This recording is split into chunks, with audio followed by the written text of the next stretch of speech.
కూడా ఏం చెప్పదలుచుకున్నారు ఈ విషయంలో? ముందుగా యోయోటి ప్రేక్షకులకు అలాగే ప్యానెల్ ఉన్నటువంటి సభ్యులందరికీ నమస్కారం. చాలా సందర్భాల్లో ఎగ్జిట్ పోల్ని కింది మీద అయిన సందర్భాలు చూసినాం. ప్రభుత్వమే వస్తున్న చోట ఏం రాకుండా వచ్చినటువంటి సందర్భాలు ఉన్నాయి. అంటే రియల్ వచ్చేటువంటి ఫలితాలు, ఎన్నికల ఫలితాలకు ఎగ్జిట్ పోల్కి చాలా సందర్భాల్లో వ్యత్యాసాలు ఉన్నటువంటి సందర్భాలు ఉన్నాయి. సరే, వాళ్ళు ఎగ్జిట్ పోల్కి ఉన్నటువంటి కొంతమంది ఒకరిద్దరు మాత్రమే మాది కూడా 17%, 18% అని చూపించారు. ఏదో ఒక చాణక్య 17-18 చెప్పిన వాళ్ళు ఎవరు ఒక్కసారి మాకు కూడా సర్వే, ఎందుకంటే నాకు వచ్చిన సర్వేలు మొత్తం కూడా 8 దాటలేదు. చూపిస్తాను. అంటే ఇక్కడ ఏదేమైనా కానీ ఎన్నికల సరళిని కాంగ్రెస్ పార్టీ మొన్నటికైతే పరిస్థితి అప్పుడెప్పుడో ఇందిరాగాంధీ ఎమర్జెన్సీని అయితే మేము చూడలేదు, కానీ నిన్న చూసినట్టు అయింది. ఆ ఎమర్జెన్సీ కాలంలో ఎట్లా ఉండదో అట్లనే చేసినట్టుంది. ఎక్కడ దగ్గర దిగ్బంధము, ఎవరిని వాళ్ళని ఇచ్చేయడము. వాళ్ళ ప్రజాప్రతినిధులు కాంగ్రెస్ పార్టీకి ఉన్నటువంటి ఎమ్మెల్యేలు రహస్య భేటీలు ఉంటారు, ఎమ్మెల్యేలు ఉంటారు, ఎమ్మెల్సీలు ఉంటారు, రోడ్ల మీద విచ్చలవిడిగా డబ్బులు పంచుతారు. వాళ్ళు ఎక్కడ ఏ అవకాశం దొరికినా గెలవాలనేటువంటి అన్ని ప్రయత్నాలు చేశారు. ప్రజల్ని మభ్యపెట్టి భయభ్రాంతులకు గురి చేసి ఇక బహుమతులు ఇచ్చి డబ్బు ఇచ్చి యథేచ్ఛగా అసలు అది మొన్న జరిగినటువంటి విషయాన్ని చూస్తే మొత్తం జర విచిత్రంగానే ఉంది. అక్కడ ఉన్నటువంటి పరిస్థితులు 2 రోజులు చూసినా నేను. రాత్రి సమయాల్లో చూసినాము, పొద్దున్న సమయంలో మిడ్ నైట్ రాత్రి 2 గంటలకు, 3 గంటలకు, 4 గంటలకు ఆ ప్రాంతాల్లో అన్నీ కూడా కార్లు తిరుగుతున్నాయి, ప్రజలు తిరుగుతున్నారు, అది తిరుగుతున్నారు. ఏం తిరుగుతున్నారు అని చెప్పి అబ్జర్వ్ చేస్తే మేము కనబడతలేం, కానీ 2 పార్టీలు ఒకటే తిరుగుతున్నాయి. కారణం ఏంది? ఇష్టానుసారంగా పార్టీ ఎవరి గెలుపు కోసం వాళ్ళు. భారతీయ జనతా పార్టీ నిజాయితీగా, నిస్వార్థంగా ప్రజలు అభివృద్ధిని చూస్తారనేటువంటి అంశంలో కానీ ఎక్కడగానే డబ్బు ప్రలోభ పెట్టేటువంటి ప్రయత్నాలు భారతీయ జనతా పార్టీ ఎక్కడ చేయలేదు. మీరు అన్ని కేసులు చూడండి, అన్ని టీవీలు కానీ అన్ని కేసులు చూడండి. వచ్చినటువంటి సందర్భాలు బీఆర్ఎస్ నాయకుల మీద కాంగ్రెస్ నాయకుల బీఆర్ఎస్ ఆరోపణలు చేశారు, వాళ్ళు వంచుతున్నారు, వీళ్ళు వంచుతున్నారు, వాళ్ళ మీద నాయకులు, వీళ్ళ నాయకులు తప్ప భారతీయ జనతా పార్టీ పరిస్థితి అట్లా లేదు. ఇక్కడ ప్రజలు కూడా చాలా విఘ్నులు. సరే, ఎవరి డబ్బు ఎంత తీసుకున్నారు, ఎక్కడ తీసుకున్నారు, ఎట్లా చేయగలుగుతారు, ఏం చేయగలుగుతారని చూడాల్సినటువంటి అవసరం ఉంది. నేనైతే గాఢంగా నమ్ముతున్నా భారతీయ జనతా పార్టీ వైపు ప్రజలు ఉన్నారని. అది మనం రేపు 14వ తారీఖు పూర్తి స్థాయిలో తెలిసేటువంటి అవకాశం ఉంది.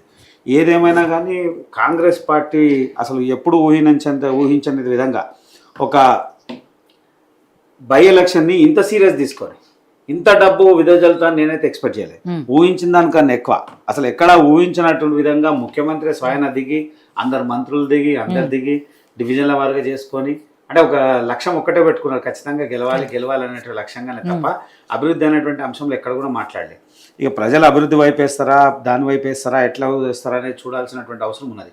ఎట్టి పరిస్థితులు గెలిపోయినా సరైనటువంటి దొడ్డిదారికి గెలిపోయి డబ్బు పంచి మద్యాన్ని, డబ్బుని వెదజల్లి, బహుమతులు అవి ఇచ్చి ఇవి ఇచ్చి ప్రజల్ని ప్రలోభాలు పెట్టి ఆ ప్రజల మీద మళ్ళీ రేపు పెత్తనం చేసే ప్రయత్నం చేస్తున్నారు. సరే, ప్రజలు కొంత విఘ్నులే. కొన్ని సందర్భాల్లో మనం మాట్లాడుతున్నాం, కొన్ని సందర్భాల్లో వింటున్నాం. అయితే ఇక్కడ వచ్చే సమస్య ఎక్కడ వచ్చింది అని అంటే, ఈ ఉన్నటువంటి జూబ్లీహిల్స్ ప్రాంతం అందరూ కూడా జూబ్లీహిల్స్ అనగానే జర కొంత అనుకున్నాగానే అనుకునే స్థాయి కాకుండా అక్కడ అంతా కూడా మధ్యతరగతి పేదవాళ్ళు ఎక్కువ ఉండే వరకు వాళ్ళ ప్రమేయమే. అయితే అన్నిటికన్నా విడ్డూరం ఏంటంటే, ఇంత బై ఎలక్షన్లో కూడా పోలింగ్ పర్సంటేజ్ పెరగలే. అంటే ఎక్కడ నిర్లక్ష్యం జరిగింది? ప్రభుత్వ నిర్లక్ష్యమా, అధికారుల నిర్లక్ష్యమా? ఎక్కడ? అధికారులు ఎప్పుడైనా ప్రభుత్వం ఉన్నటువంటి అధికార పార్టీకే కొమ్ము కాస్తున్నారు.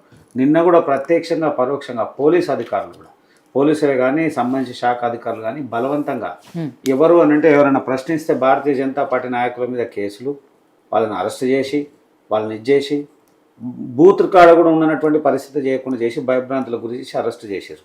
దొడ్డిదారం గెలవాలనేటువంటి ప్రయత్నము ఇదే తప్ప ఎక్కడ కూడా ఎలక్షన్ వాతావరణంగా జరిగినట్టు పరిస్థితి ఎక్కడ లేదు. అంటే ఆ వాతావరణాన్ని మొత్తం కూడా చూస్తుంటే ఆ ఉన్న 6 గంటలు 5 గంటలు మీరు ఏ డివిజన్ కన్నా వెళ్ళండి. నేను ప్రత్యేకంగా 2-3 డివిజన్లకు సంబంధించిన పర్సనల్గా చూసిన తర్వాత వేరే వాళ్ళని మాట్లాడించే పరిస్థితి లేదు, కానీ కాంగ్రెస్ బహిరంగంగా చేస్తుంది.